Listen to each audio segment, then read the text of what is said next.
The Galactic Council had ruled the known universe for 3 millennia.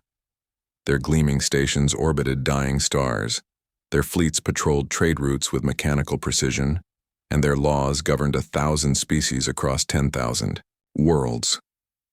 The Council believed themselves the apex of civilization, wise, measured, and utterly superior to the primitive species that occasionally emerged from the outer rim. They had never encountered humans.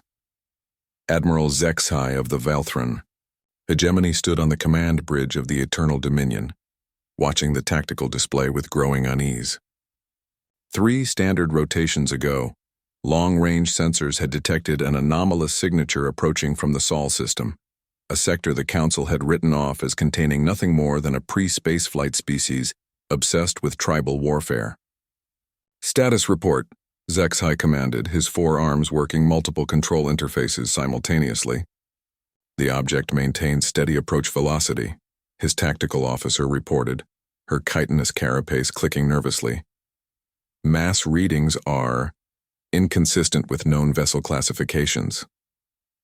The anomaly had been detected at the edge of Council space, moving at sublight speeds that suggested primitive propulsion technology. The Council had dispatched the Eternal Dominion and its escort fleet, 12 heavy cruisers and 47 frigates, to investigate and, if necessary, enforce the standard first contact protocols. It should have been routine. Then the readings changed everything. Admiral, the sensor operator's voice carried undertones of disbelief. I'm detecting a vessel approximately 47 kilometers in length. The mass signature suggests this cannot be correct. Report your findings, Zexhai ordered. The vessel appears to be constructed primarily of compressed neutronium and exotic matter. Its energy signature is off our scales.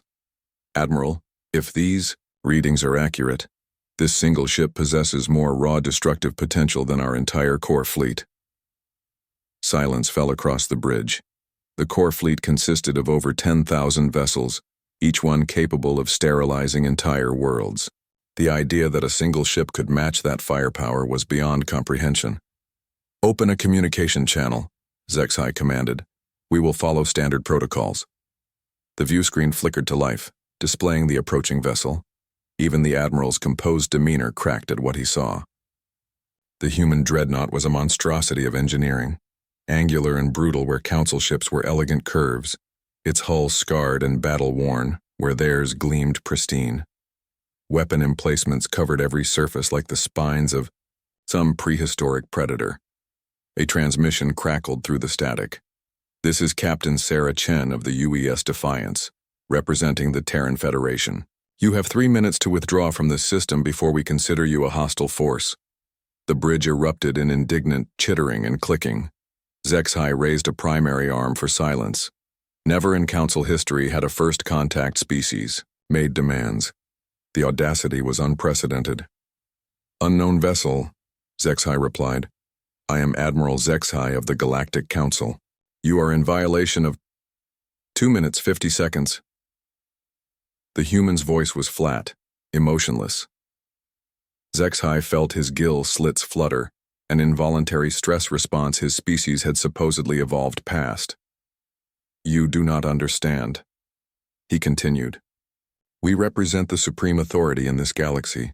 Your species will comply with our integration protocols or face the consequences. 2 minutes, 20 seconds. We've faced consequences before. Something in the human's tone made Zexhai's blood run cold. He gestured to his tactical officer. Power weapons. Target their propulsion systems. We'll disable them and proceed with standard capture protocols. The Eternal Dominion's main batteries swiveled toward the human vessel. Energy readings spiked as the Council's most advanced weapons charged to full power. 1 minute, 30 seconds, the human captain announced. Fair warning. We didn't cross 40,000 light-years to play diplomatic games with another bunch of self-appointed galactic overlords. Fire, Zexhai commanded. 12 concentrated plasma beams, each capable of cracking a moon in half, lanced through space toward the human dreadnought. The beams struck the vessel's forward shields and simply stopped. They didn't penetrate, didn't overload the defensive systems. They were absorbed as if they were nothing more than ambient starlight. Interesting, Captain Chen's voice carried a note of amusement. Our turn. The human vessel didn't fire conventional weapons. Instead, sections of its hull opened to reveal arrays of devices that defied easy classification.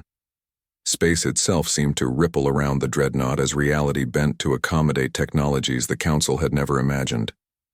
The first effect was subtle. The stars in the background began to dim, as if the human ship was drawing energy directly from the cosmos itself. Then, the real demonstration began. A pulse of invisible force swept through the Council fleet. The Eternal Dominion shuddered as its shields collapsed like soap bubbles. Emergency klaxons wailed as systems failed across the ship. But they weren't destroyed. They were simply turned off. Every weapon, every defense, every non-essential system went dark. Throughout the fleet, the same phenomenon occurred. 59 of the galaxy's most advanced warships reduced to drifting hulks in the span of 3 seconds. What did you do? HFY whispered. Electromagnetic pulse cascade, quantum field destabilization, and a few tricks we picked up during our last unpleasant encounter with galactic conquerors, Captain Chen replied matter-of-factly. Your weapons are offline, but life support remains functional. We're not monsters. The tactical display showed the human dreadnought moving through the disabled fleet like a predator among paralyzed prey. Its sensors swept each vessel, cataloging weapons, defenses, crew numbers, information that would normally take months of intelligence gathering acquired in minutes. You mentioned other galactic overlords, HFY said, his voice barely steady. The hegemony of eternal stars thought they owned the galaxy too.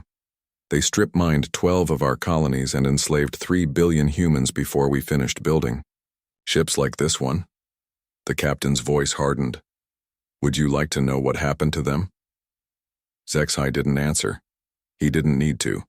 The long-range sensors were already providing the answer. The neighboring Andromedas sector, once home to the galaxy's most powerful military force, showed nothing but dead space and cooling stellar remnants. We're transmitting our terms, Captain Chen continued. The Terran Federation claims no territory beyond our established colonies. We have no interest in ruling other species, but we will not tolerate aggression against human worlds or our allies. The age of galactic empires is over. As the transmission ended, Admiral HFY realized that the galaxy had fundamentally changed. The Council's reign of 3 millennia had ended not with invasion fleets or lengthy campaigns, but with the arrival of a single ship crewed by a species that had learned the hardest lesson of all. That survival meant becoming something your enemies couldn't comprehend, couldn't match, and couldn't afford to provoke. The humans had not come to conquer. They had come to ensure that no one would ever conquer them again. And across the galaxy, as word spread of the day the stars went silent, civilizations that had dreamed of empire began to reconsider their ambitions.